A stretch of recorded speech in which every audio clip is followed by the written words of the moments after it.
Hi, I'm Liz Lumley of Finextra, and we're here at Moby Day in Barcelona, and I'm speaking to Mark Hartley of Clear2Pay.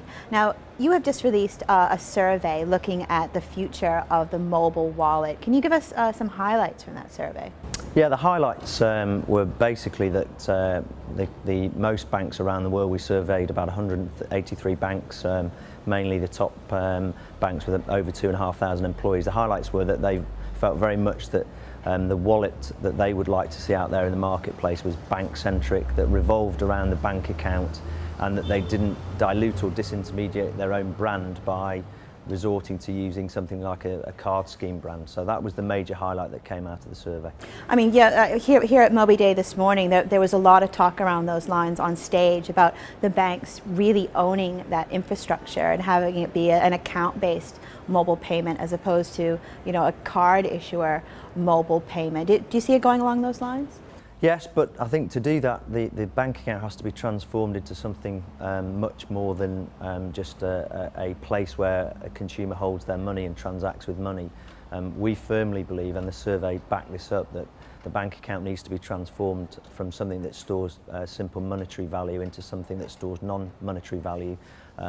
So the concept of an aggregator where you can hold your air miles, your vouchers, your coupons, etc. But more importantly, that you can actually transact with them. And that will allow the bank to become the centre of commerce between the consumer and the merchant, which is basically the role that they should be playing when rolling out that mobile infrastructure through what is called a wallet. Another topic that people have been discussing here at the show is big data, and of course banks have all this access to customer data. But you know, why has it been so difficult for banks to take advantage of big data?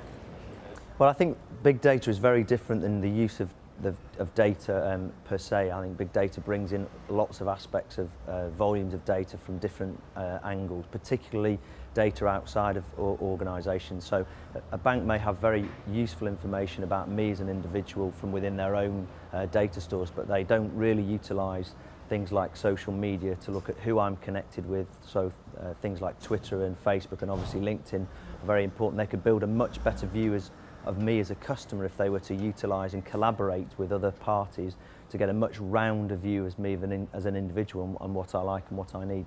And I think the other fact is that they may have data stores in the same way that their payment systems were very siloed in years gone by, and lots of work has been done to break down those silos of payments. The same thing needs to happen within their data stores. They've got data in channels, data in back office systems, data in CRM systems, and I think they need a much more holistic view of data both inside and outside the organisation to build a much better view of me as the customer.